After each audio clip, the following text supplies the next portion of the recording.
Hi guys! Welcome back! Nandito ako ngayon sa Macau Tower. Ayan, tingnan nyo guys.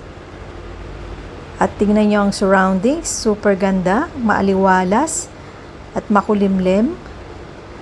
Ayan, paggabi na. May lights na po sa taas. Ayan. At umulan kanina kaya hindi pa ako nakalabas. Kaya eto.